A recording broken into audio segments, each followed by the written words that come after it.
The Geopolitics and Empire podcast is joined by Tessa Lena. I discovered her work in the age of COVID-19 84. Tessa is a strongly opinionated musician living in New York, a classically trained pianist and singer, born and raised in Moscow. Her websites are Tessa Fights Robots and Tessa Makes Love. Her Substack is amazing. Her commentary on COVID-19 84, very insightful. She often gets featured on Dr. Mercola's website, and she has a great YouTube channel where she interviews interesting people. Thank you for joining me today, Tessa. How is the Great Reset New York edition? Well, first of all, thank you so much for having me as a guest. That's an honor and a pleasure. And I've been following your work, and it's wonderful. And as they say, we're in this together. Indeed, it depends. Who is they, right? And how are we in this together? So yeah, who are they, and what is this, and what the word together really means. We need to break that down. One of my first questions is, the last musician that I interviewed was Brad Skistimas of 5 Times August, who is fantastic. I'm sure you've heard some of his songs protesting COVID-19 84. Maybe because you're kind of an eclectic guest, which I mean as a compliment, and your background is not easy to quickly understand, like when I go to your various websites trying to figure out who you are exactly. But maybe if you could just give us a brief introduction of for the audience, who Tessa Lena is, where you come from, and what you do, kind of like your background. Of course. Well, first of all, I'm still trying to figure out who I am. So that's not an easy question. But on the formal side of it, well, I'm a musician primarily, and originally I've been doing classical music as a kid, and then I decided to abandon that and switch to bands and rock and roll, and then I did Tibetan studies. I went to Tibet, and I was working on my thesis that I never ended because I was attacked by a sex trafficker, which is, like my life is a little weird like that. So then I came to the States, and I did many things. And then in the past 2 years, doing music has become a little bit difficult because of venues and dates and all that. So I've mostly switched to writing and recording things at home when I can. But I've been compelled to write about this COVID thing because as a musician, I was involved in anti-big tech activism for some years prior to COVID. Because somehow the music industry has been eaten by big tech guys prior to everybody else. And I remember back then, a few years ago, musicians were like, oh, we can't eat, poor us. And everybody would go, get a job, stop whining. And then we were joking, if they try to do to farming what they're doing to musicians, everybody will starve. Well, it's not funny in 2022 anymore. So anyway, so when this whole thing started, I could not believe it was happening because every single step of the way of what was presented to us as health measures was one of those things I was writing about, as in one day this horrible thing may happen and this dystopian future, surely one day after my lifetime, but we should still ponder. We should, there's still danger sometime in the faraway future. And all of a sudden they were doing that. All those things that Google wanted to do, taking education online, taking everything online, monitoring, surveillance. They got away with the things that I thought would happen 50 years from now or something like that. So I could not believe that it was a reaction. And that compelled me to become outspoken fairly early on, like many of us, where it felt a little bit scary because all of my friends all of a sudden were on a different side of those things, and I like them, and I still like many of them, but they were like full COVID, like COVID central right away. And I was like, something is not right, something is fishy. And I made that decision in April to open my mouth, like full width, just open it and talk about it. And life has been actually interesting and in many ways very, very good since. Because once you start really speaking your truth on something that matters, all of a sudden people show up, like new friendships show up that you would never even think of. So in that sense, it's been amazing and real. And of course, there's this whole other reality with mandates and the Great Reset and all those things. But the community has been amazing.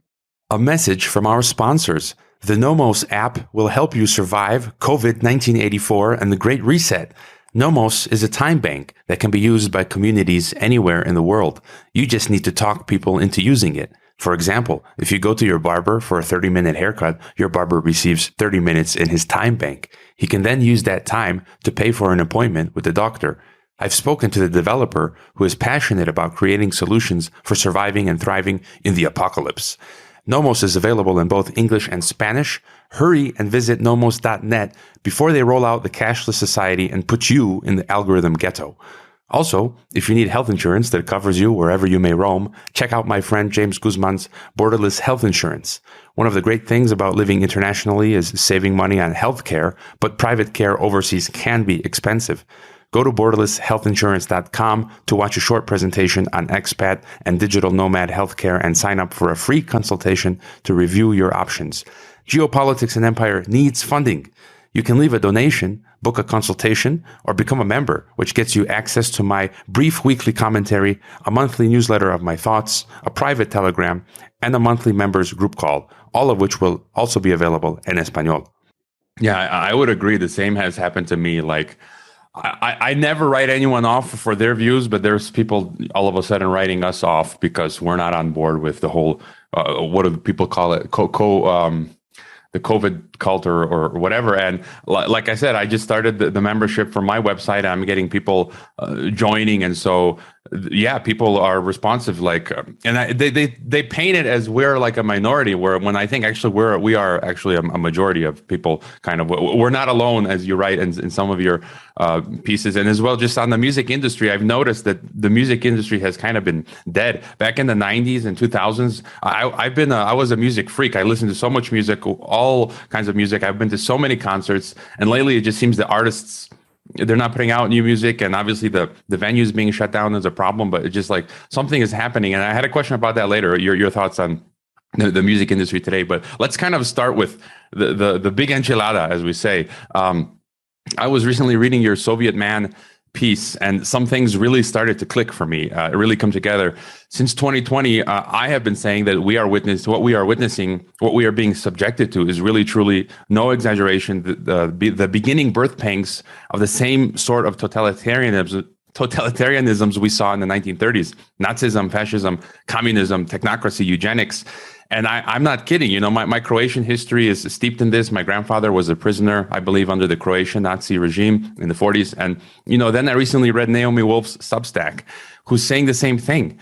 She says there's a clear parallel between the early 1930s Germany and the 2020s today globally, and that we could end up with the very same level of evil. And then you write in Soviet Man that, quote, it's like watching the very beginning of the movie whose ending I saw as a kid in the collapsing USSR, that you reread a few works by Lenin and your jaw dropped at how easily his cold-blooded strategy from 1918 yields itself to today's reforms, that you were surprised to learn that he was quite a fan of Frederick Taylor and scientific management, just like our friends at the World Economic Forum. Then you wonder if we are living through a resurrection of the Soviet man in the West. This domination-driven psychological trajectory has happened so many times in history, in so many cultures, including your own. And so I think you're really nailing it on the head. So maybe it'd be great for you if you could give us your kind of insight explanation of, you know, COVID-1984, the Great Reset, what's going on from your viewpoint, which I think is also additionally valuable, being someone from the Soviet Union. Well, there's so much to say. So let me start from the child's mind and the psychology, not in a fancy way, but in a immediate, direct way. So what I remember as a kid, for example, and as a kid, I caught the very tail end of the Soviet Union. And as a kid, everything is great always. It's like, you know, it's like as long as you can play and like it's good. But what I remember is the misery and the unhappiness. And ultimately, this is what I ran away from when I ended up going to America.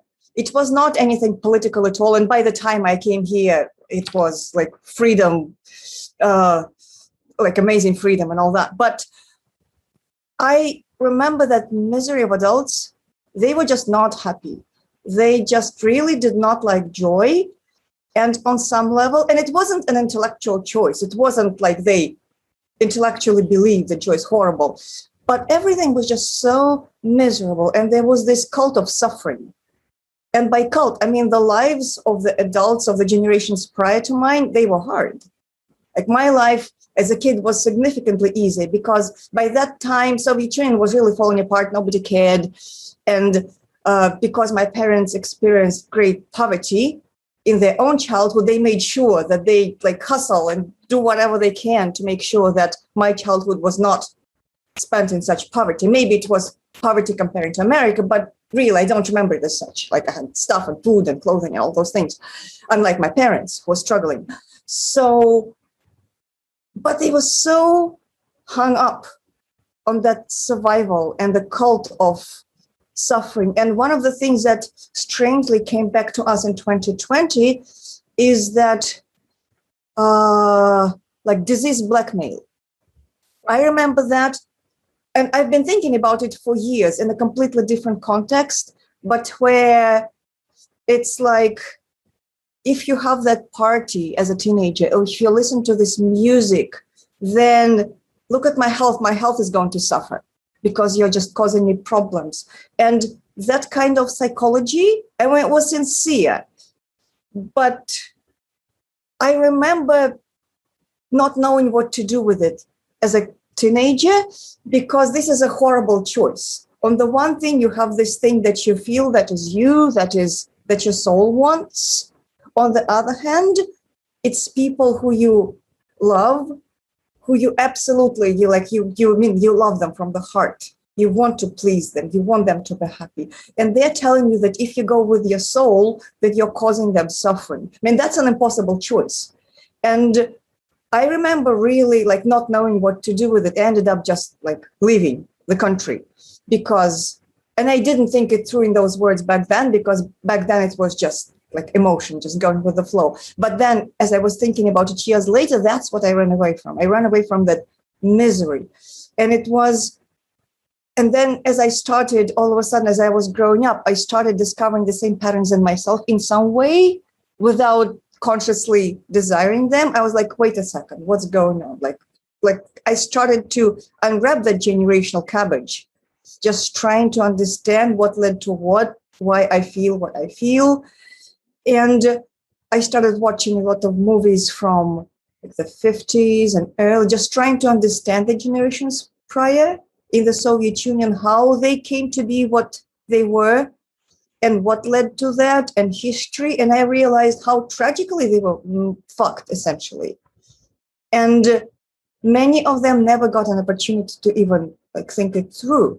Because, for example, and let's not forget, like first it was centuries of bad rulers who didn't care and who were abusive before any communism, before anything. So there was this forced conversion to Christianity from paganism, which was many centuries ago.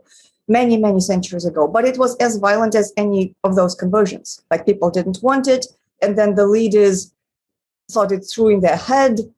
And in the case of like my own homeland, they were choosing between, when they decided they wanted to convert their people to civilized religion, they were choosing between two types of Christianity, Islam and Judaism. And based on various political considerations and aesthetic considerations, they decided to run with Eastern Christianity. So, and that became the truth.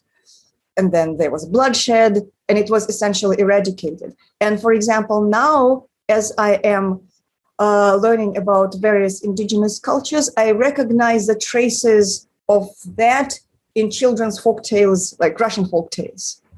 And to me, it is like remembering my own past, going back centuries. And there's this melancholy that is lingering in the culture from centuries before, even before any communism, right? Like, for example, I was, as a teenager, I was hiking, and I am very much like, I grew up as very much a city person, like, you know, with all the arrogance of a city person and all the habits of a city person. But anyway, I went hiking to a like remote village somewhere, like tiny village. And I went with a bunch of my friends who were mostly male because like hiking. So, and then as we were doing our thing, walking around in that like remote area, some of the local drunks in the village literally offered to buy me from my male friends for a bottle of vodka. And it wasn't any, I mean, I laugh about it. It wasn't, I was definitely not traumatized by that incident because like it's funny. But just the culture, it's like people drinking their lives away in those small places because there's no future, like this complete tragic feeling of life. And that's real. I mean, like that's not, it is a stereotype, but it's also real, right? So, and that can probably be rooted to centuries before, when something was stolen from people, something meaningful, and then they were told to live by the book. And living by the book is never, like, it rarely makes sense. So from that, then serfdom, then all those things. Then I think that from what I hear, after the serfdom was abolished, which was abolished in 1861 in Russia, and from that point, the village actually developed. And by the time the Bolshevik Revolution happened, actually the peasants were doing fine.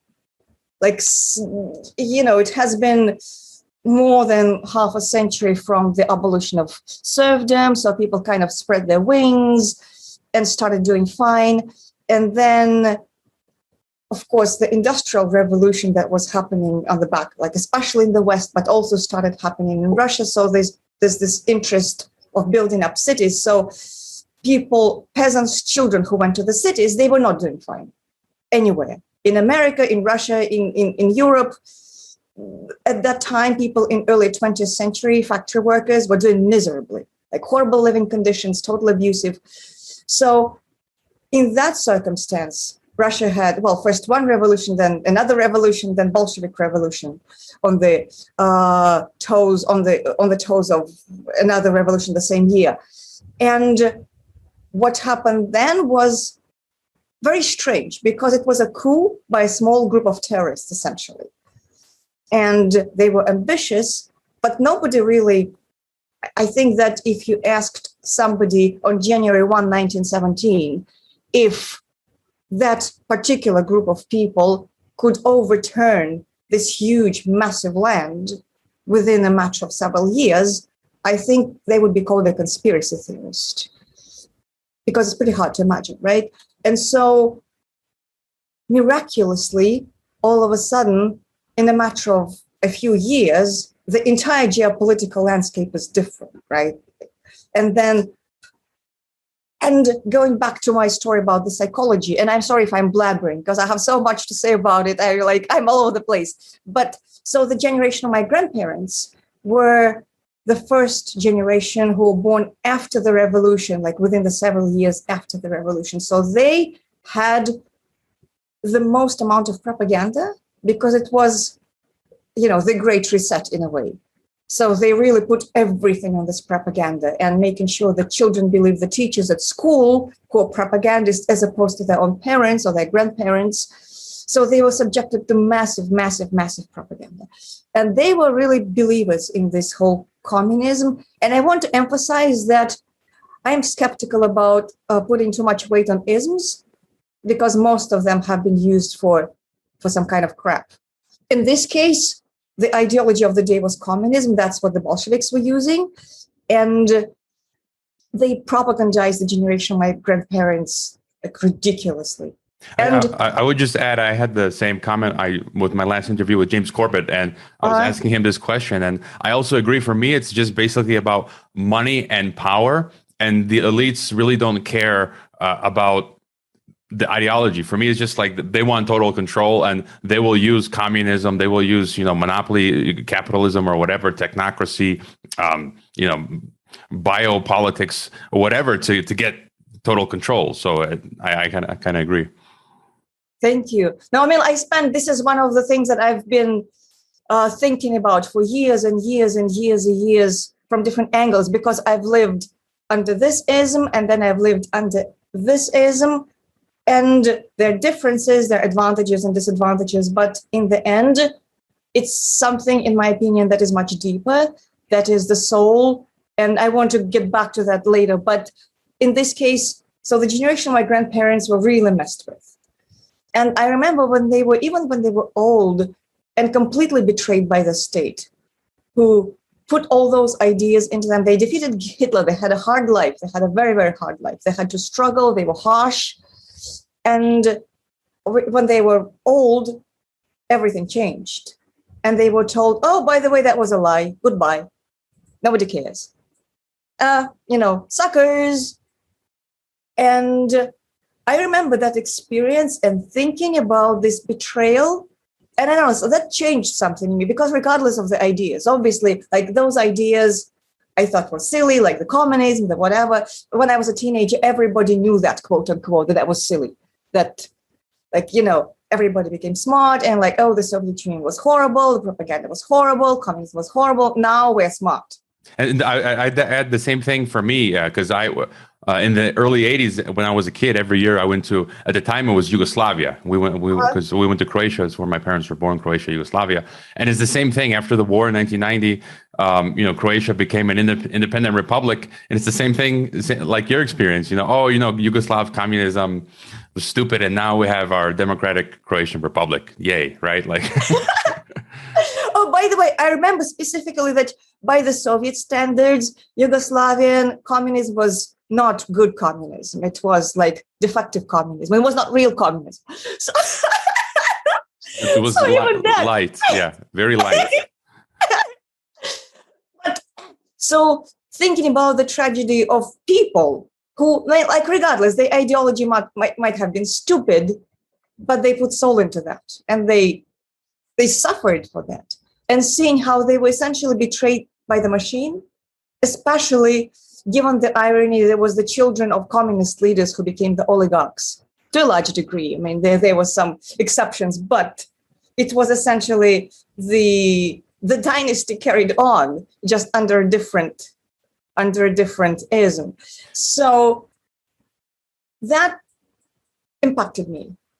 And that is one of the reasons why today, as annoyed as I get by the COVID central people, as frustrating as it is, which it is without a doubt, I kind of see in them that generation who were stressed out, propagandized, and my grandparents as a generation of people, they were really harsh, because I remember how it was conventional for that generation to talk, oh, we should just shoot him. Or we should, he's a criminal, just shoot him.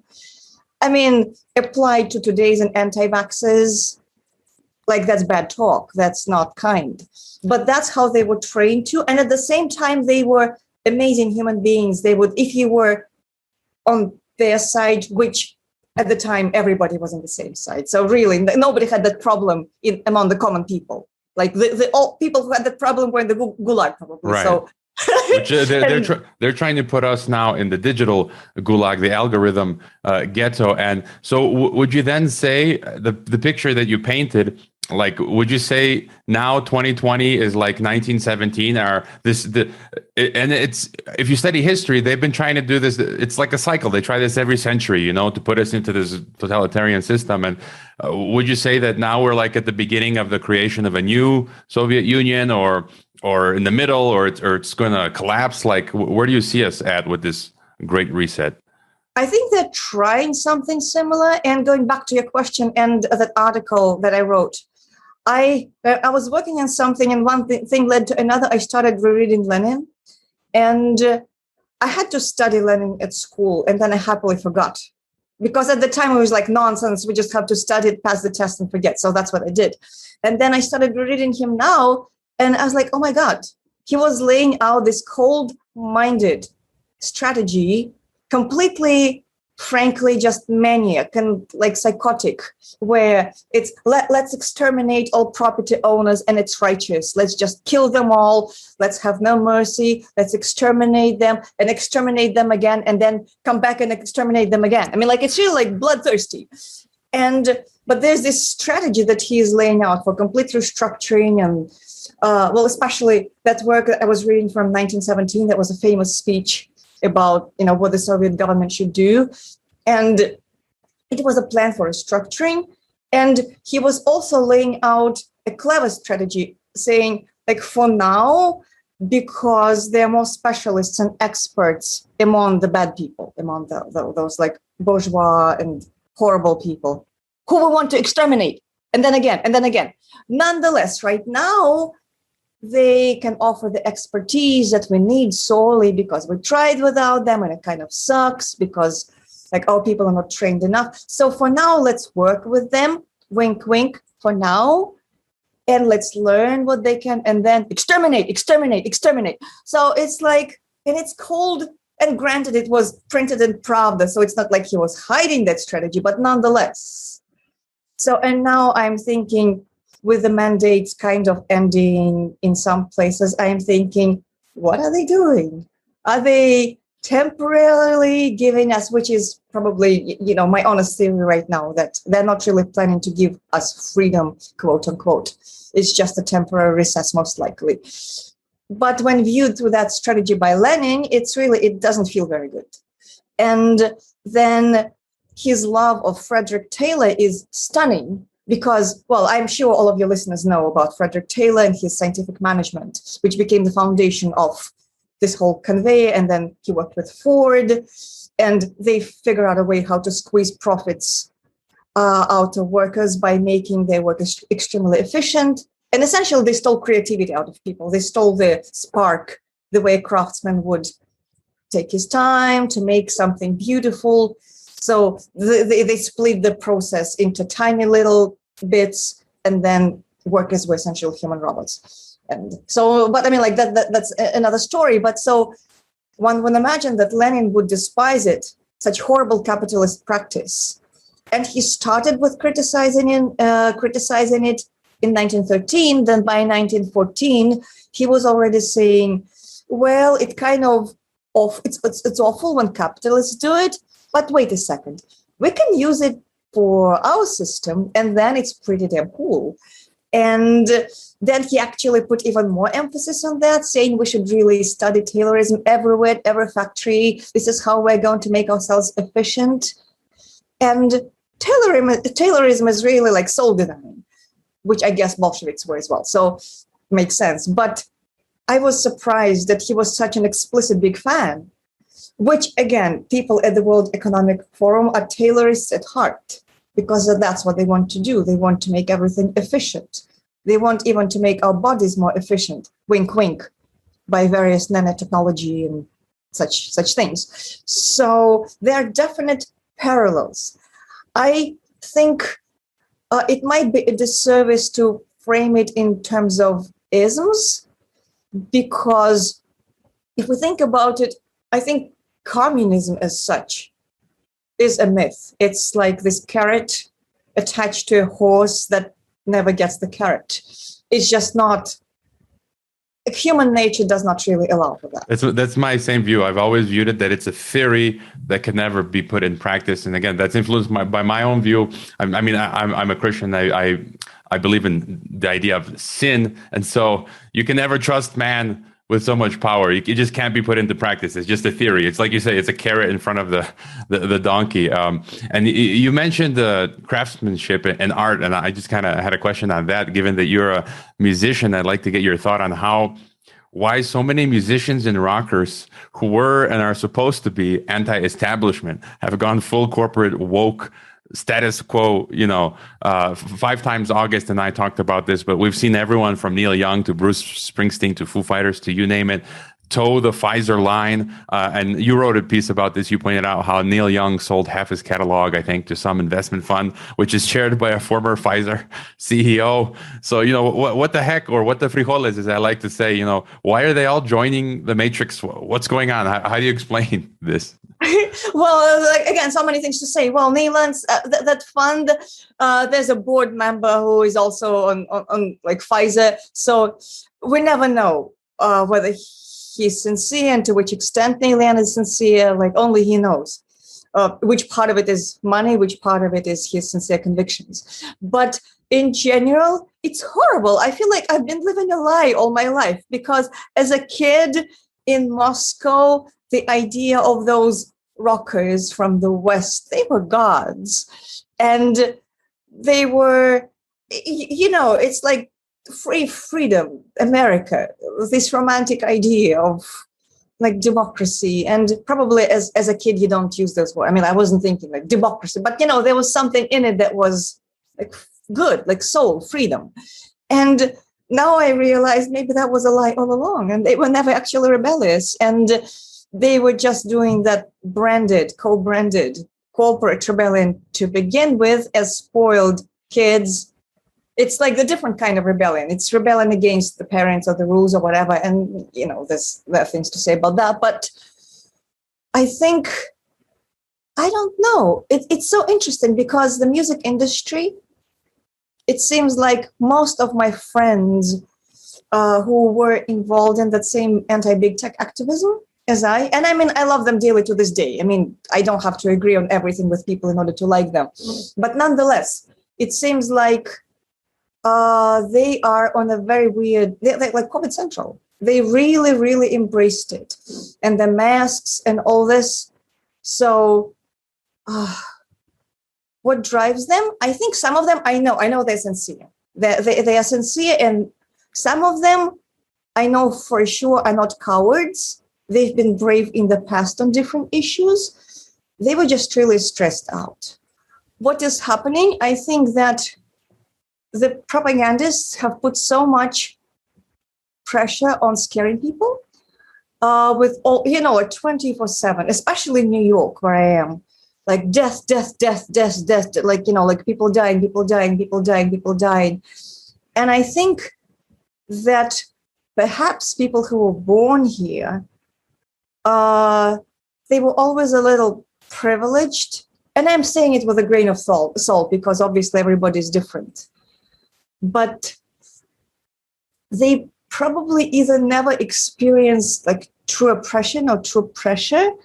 So to them, that was the experience of like war. And because the people who designed the fear campaign, and that is regardless of, like what COVID is or is not, like I personally think I had it in 2020, and it was not pleasant at all. It was actually pretty intense. So, and I know people who have died, most likely because they were medically mismanaged.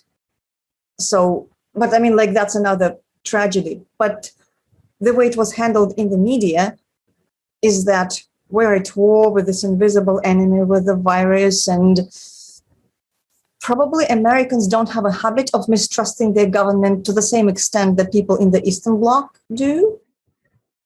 So it was unthinkable for them to assume that the entire government would just lie to them. Although it's funny because the vaccines in America were developed under Trump, which one would imagine a person on the left should not trust for that reason alone, and yet. So it's really fancy, but I thought about it a lot. I think really a spell was put on people, and they stopped thinking. And I have many opposing feelings about that, because on the one hand, like what the fuck and enough is enough. On the other hand, I've been in denial about things before in the past. And I try to see, or I mean, like actually not even try, I mean like that's my inclination to see an existential learning experience from that, because as long as people are in denial, then life is going to be tough probably for them. And then it'll have to get very tough for them to snap out of it. And that would be the moment of individual awakening. And that's usually the human path. Because in my own case, when I was in an abusive marriage and I was in denial, and I was in denial because, I mean, years ago, it's long over, but at the time, it was so impossible for me to accept the fact that it could be happening to me, like after going to top schools, like being the uppity, this and that and that and that. So I could not associate myself with this, like this plot, being in an abusive marriage. And because of that, my brain found all sorts of explanations, and I was afraid to talk to people about it. And I almost like denied what was happening. I mean, not almost, I was actually denying it. And then the reason why I had to snap out of it, because there was just no way. I mean, either that or die. So I learned a very hard way. And from that point on, it's very hard for me to just believe in the goodness of the machine. But I had to go through that experience. And also I'm from Eastern Europe. So I'm thinking people who are from here, I mean, they're obviously as human as anybody else. And if faced with the machine directly, they will probably snap out of it. I've talked about this before on this podcast. You know, it's some of what you talk about is like Stockholm Syndrome, and as well, it's like I'm here in Mexico, and people in the Americas in generally, like United States, Mexico, they haven't for a long time faced this beast of evil like we Europeans have, right? Russians and Croatians and Germans and others, and we know. Like I interviewed that the Canadian Polish pastor Arthur Pawlowski, and he's been shouting for 15 years, you know, saying. His grandparents lived under the Nazi regime. He lived under the communist regime. And he's saying for 15 years, he's been saying that's coming to Canada, and everyone just like, whatever. And now it's here. And what are you going to do? And as you say, it's like a coping mechanism where people don't want to recognize the reality and they'd rather be like, la, everything's fine. Exactly. I guess another, and you mentioned the invisible virus, like over there for the New Yorkers, COVID Central. I call it it's like invisible terrorism, like the global war on terror. I call it the Corona Bin Laden, right? Like this. Oh, that's good. Yeah. Evasive, like it's just going to go on forever. The war.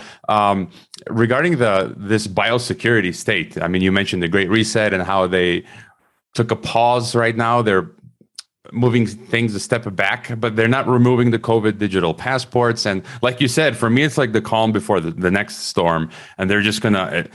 For me, the biggest thing are these crazy digital passports. For me, like that's one of the keys in all of this this control system. You know, you've got masks and other things, but they're really pushing with these digital passports, which will be total control of our lives. Like for me, that's the number one. I can't think of anything else. Like, and but what about for you? You know, what aspects of this biosecurity state, digital dictatorship, whatever you want to call it, do you worry about the most, and how bad do you think things can get from here on out?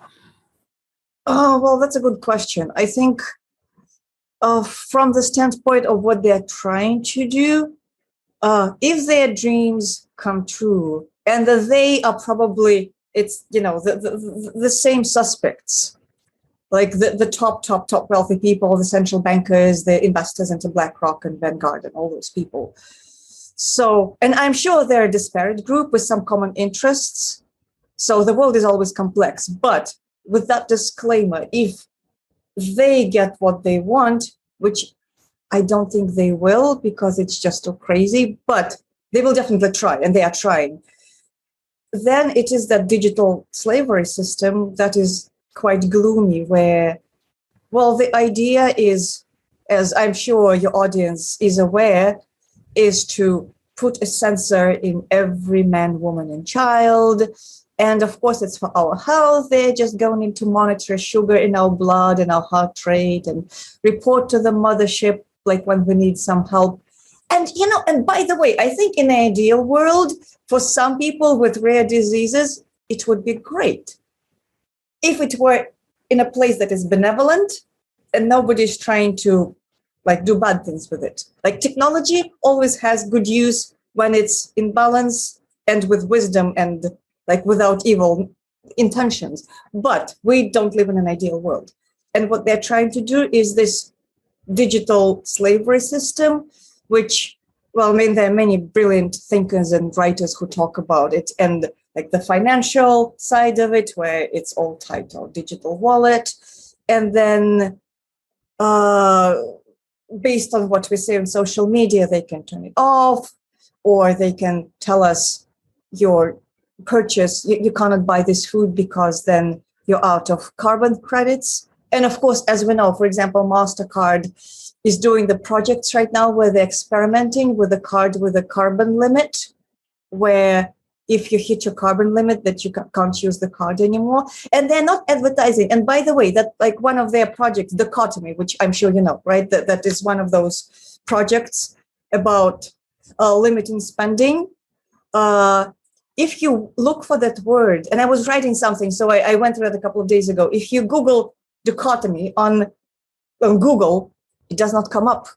You go to DuckDuckGo, it's number one because it's the brand name. It's the actual word.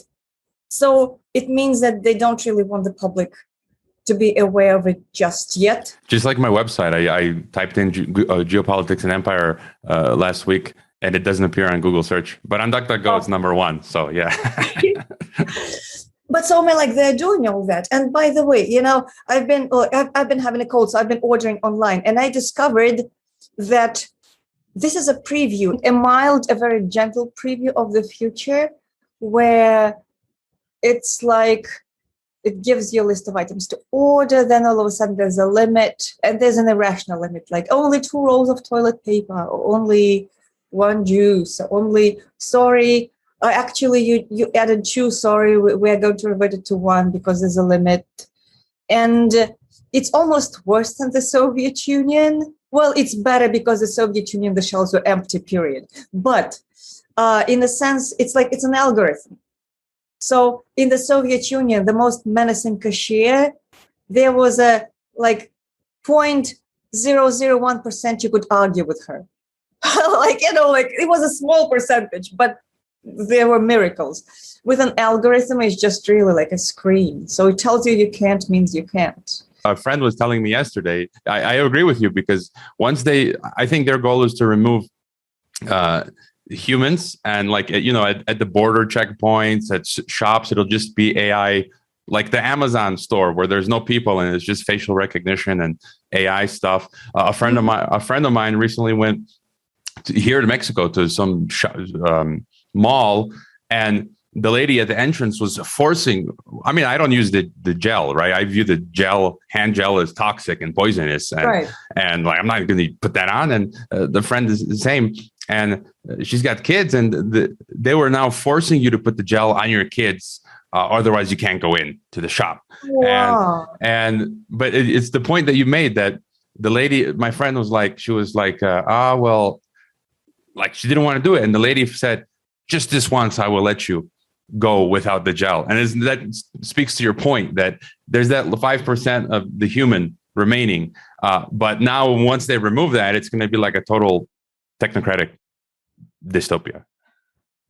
Yeah, and it comes from it. Actually, what I was thinking, and I'm going to talk about it now before I actually write about it. That was my article in the making. But so in the mind of a technocrat, the anxiety that drives it, like occasionally I even catch it in myself in petty things, and it gives me great insight. That desire to control. Like, for example, if you think that people around you are not doing things right and it's endangering you, then there's this little tiny voice in your head that maybe you can just manage them better. Maybe you can figure out a way to kind of streamline them into that kind of behavior so that you are protected from their whatever stupidity, bad opinions.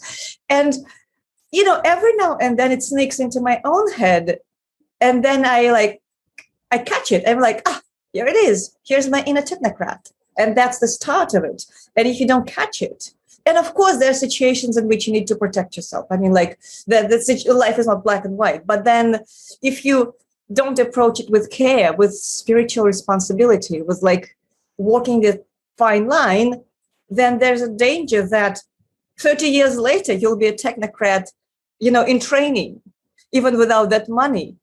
And on a similar note, one time I remember when my mom just came to America, and we were at some kind of official DMV or something some official place, and they had a rule that you have to stand here, not there, and my mom was standing in the wrong place, and I remember getting irritated, Mom, can't you just? And then I was like, what am I doing? Who am I siding with?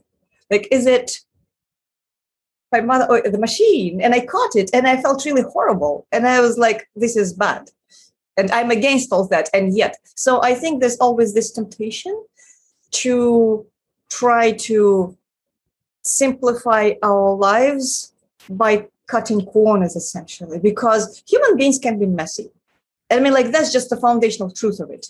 And right now, everybody's broken and everybody is like but most people are somewhat broken, and probably all are broken to some degree, even if they try not to be.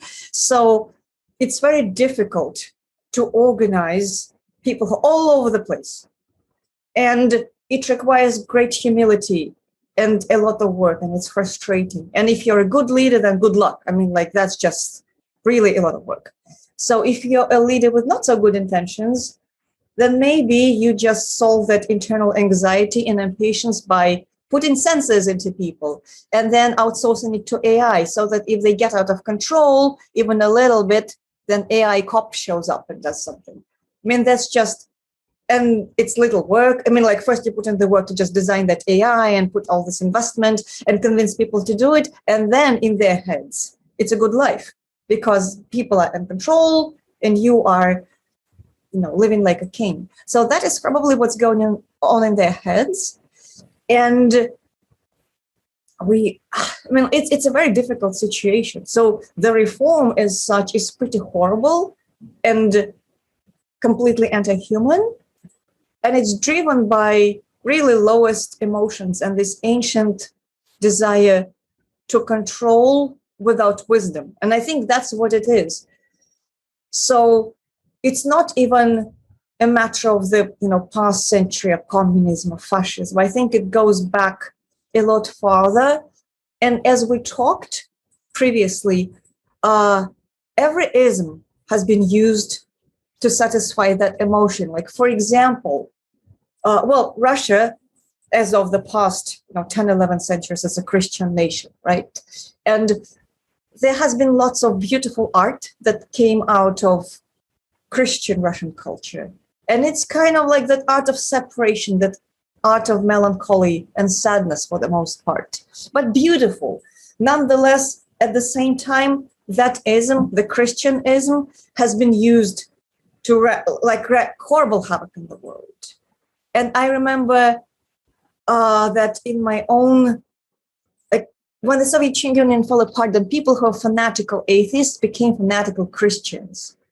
And it was as unpleasant as fanatical atheists, because all of a sudden it's like, your skirt is too short, you're horrible, you're like immoral, you're a sinner. And I remember suffering intensely because of that.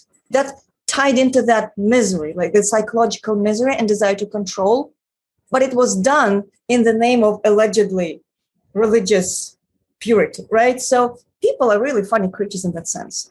So I stopped paying attention to isms a long time ago. It's just like we have something on the inside, and then we slap different isms on top of it. There was something you wrote that I wanted to ask you about, because I was actually thinking that I've been thinking the same thing for the last 2 years as well. I've been thinking about this, and it was on one of your, I guess, many websites. I already mentioned some of your websites. You got another called makelanguagegreatagain.com, and you were talking about the physical world being the only world we have. I think you're right. The physical world is the only one we have. Technology managed by people whose hearts are a mess is not going to save us. We already have more technology than what our bodies can handle. It's eating our brains, our personal space, and our planet. If we hush our own hearts and walk off the cliff with the maniacs, off the cliff we go, end quote. And, a lot of people point to this idea of, evolution, endless progress focused on technology, and that, more technology it's always good. We're moving forward, and that the digital world is something organic and kind of like a natural evolution. And I'm personally seeing this less and less to be the case. I think we're not made to live in the matrix. I think about the times where I've lived in the Gobi Desert, in rural Mongolia, in the yurts, in rural Croatia, and where you're just in nature. You have a simple home, like an old stone home with the donkeys and the animals and good food and friends and music, and it's like almost no technology. And I was just thinking, I don't know, for me, life can't get better than that. Like, I could just live in the woods, in the desert or whatever. I don't really need this technology. But now you have Cobra Commander Klaus Schwab saying, no, you will eat the bugs. You need brain chip implant, right? The metaverse will be such wow. What are your thoughts about this that you were talking about? Like, the physical world is all that we have, and this kind of digital space that they're trying to put us into. Well, first I want to address something. I get comments occasionally on that story. People say, wait a second, there's also a spiritual world. What do you mean? So that's implied. by physical world, I meant the natural world, and probably everything is on some level physical, although it's physical in a completely different manner. So that's what I meant. So I didn't mean materialistic world. I meant just real world. And as opposed to digital and metaverse and AR and all those things. So, well, again, I think that technology as such, it's kind of like, it's our gift from the divine to play with. It can be used really wonderfully. And by the way, people in all the ancient cultures, they had beautiful technology in a completely different understanding of the world technology. They knew how to interact with nature in ways that scientists can only dream today. And scientists are always scratching the surface, and they're trying to understand what people used to know. But that aside, I think that the problem is lack of balance and extreme, trying to take everything to the extreme. For example, many things can be used as medicine, but if there's too much of it, then it can kill you. Similarly, if there is wisdom, then probably even genetic engineering in 200 years, when the scientists actually know what they're doing, maybe it can help 100 people of this world who really need it. And I would be all for it. However, when it's like we only figured out how to do it maybe, and then we are going to apply it to the entire universe to try to make a buck. I mean, that's wrong. And it's even wrong when there's no bad intention, when it's pure hubris. I mean, that's still wrong. For example, taking it back to the Soviet Union, which is very reminiscent of today, actually, in the West. So when city-educated folks would come to the village and explain to the peasants how to farm correctly, and if the farmers were skeptical about it, then they were obviously backwards and they needed re-education of some sort. It reminds me of something. This is how they're trying to do it today. And then, of course, years and decades passed by, and they were like, oops, sorry, we kind of we didn't think it through, and now all those pesticides, they're killing us, sorry. But let's do genetic engineering. So and all these people from the urban area, that they don't know how to farm, so they're telling you how to do it when you're the one actually doing it better. I guess one of my last questions, in the interest of time, what do we do? What would you consider effective means of resistance? I also think much about. I'm more pessimistic. I'm like, how do you prepare for living under such a regime? Because there's a lot of people who are more optimistic and they have more hopium. I kind of view that the next decades we'll be living more and more under this strict regime, and so I'm just thinking of ways to brace for impact and how to survive. So, what are your thoughts on resisting? What do we do? Thoughts on surviving under such a regime? Well, my thoughts are mostly existential and philosophical, because that game started centuries ago. And I really like the work of Stephen Newcomb, who writes about the system of domination. I think his linguistic framework is probably one of the best to explain it. And he's Native American. And so his view of the Great Reset of today is from the standpoint of the Great Reset of the past, that the original people of the Americas had to live through. And so it's kind of this beast of domination that takes upon different belief systems, different isms. In that case, it was officially a Christian domination, because that's how it was worded. That was their terminology. And so Christianity was used as an excuse to come and kill and murder and rob and steal and enslave. That was, again, just a way of people to channel whatever they had on the inside. But that's almost like a ghost of domination that gets into people and makes them do really strange things. And by the way, I do think that in a way, when Europeans went all over the place, creating a lot of suffering, I suspect maybe they were looking to remember something that was lost in Europe by that time. But because they really didn't know how and they were so broken, it's sometimes on a human level, somebody, like say a kid who is very enthusiastic, he really wants to be friends with you, and he's completely fucked up, but he really wants to be friends with you. And so like if you don't give him that friendship, he's going to like, be trouble. I think it's almost that, but on a much more broad scale.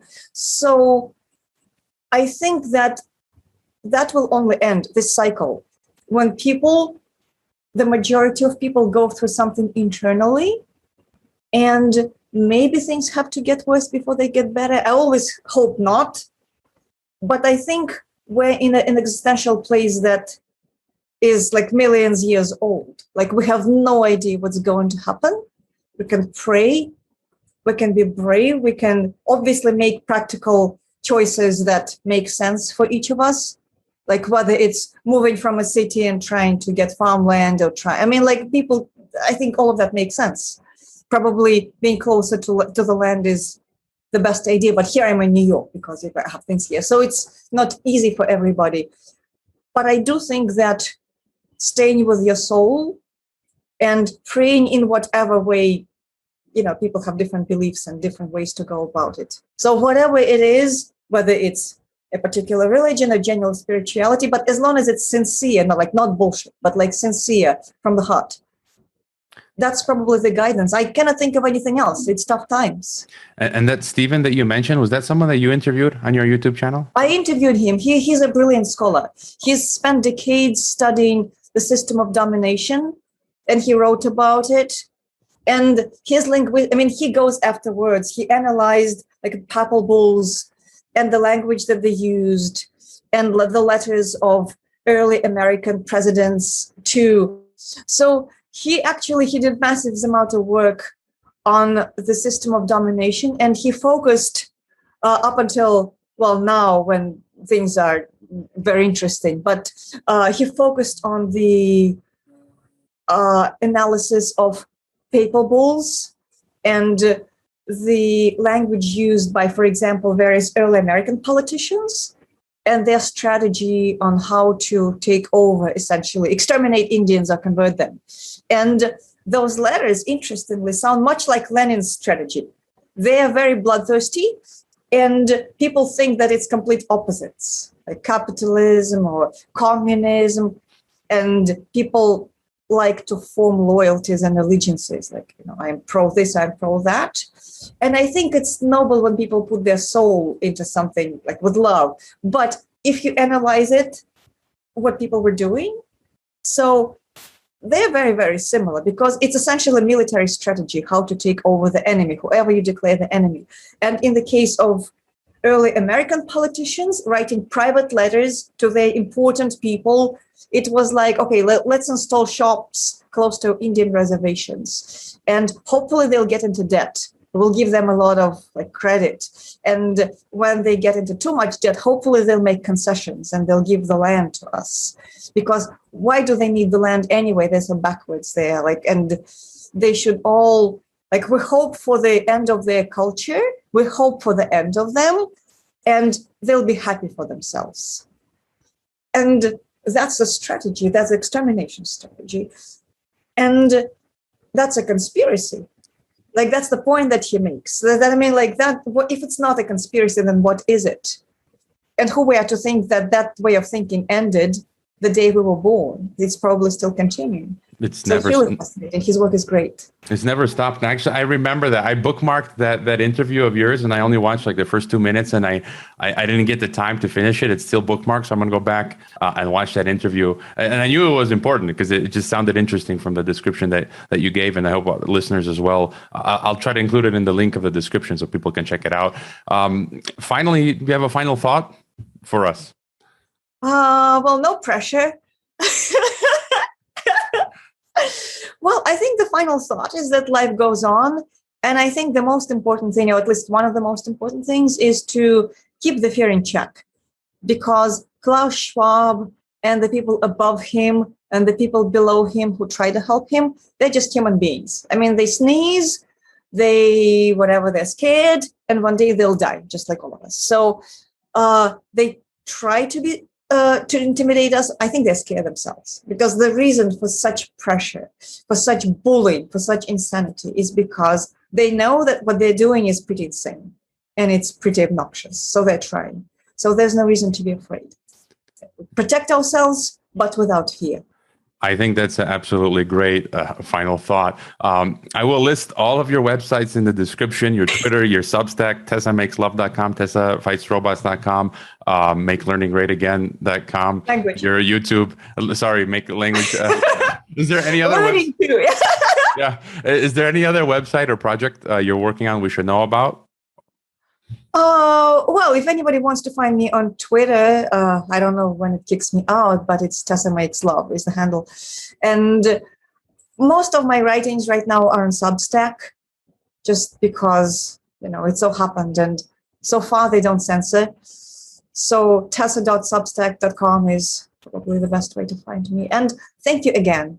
I am an admirer of your work. So it's been a pleasure to talk.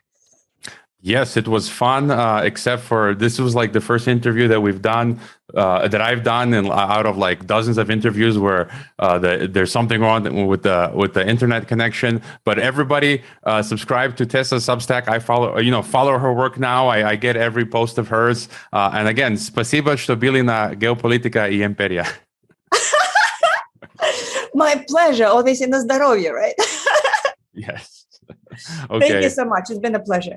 I hope you enjoyed this Geopolitics and Empire podcast. The website is geopoliticsandempire.com, and I encourage you to sign up for the free email list that goes out with each podcast and every weekend with a collection of news headlines. The newsletter and website are our last lines of defense. We're being censored and deplatformed. It's nearly impossible to find Geopolitics and Empire on the Google search engine. We've been blacklisted. YouTube frequently takes down our videos with strikes. Facebook restricts our page. Reddit and Twitter take down posts. And after the Associated Press mentioned Geopolitics and Empire in a 2021 article co-written with NATO, our Patreon account was terminated. Vimeo also terminated our Pro account. The best free way to help Geopolitics and Empire is to leave a review on Apple Podcasts or elsewhere and subscribe to all of our media channels. You can find the video broadcast now on 5 platforms: Odyssey, Rockfin, Rumble, BitChute, and Brighteon. You can find the audio broadcast on the podcast ecosystem: SoundCloud, Apple, Spotify, and so on. My current favorite social media channels are Twitter and Telegram, but you can also find us on Gab, MeWe, Minds, Float, VK, Instagram, Facebook, and LinkedIn. Finally, Geopolitics and Empire is in dire need of funding to continue. You can leave a donation, purchase a consultation with the host, or become a member to receive additional benefits. We also produce a weekly broadcast called Dissident Thinker for members and Rockfin subscribers only. We will continue to fight the good fight come hell or high water. Thank you for listening.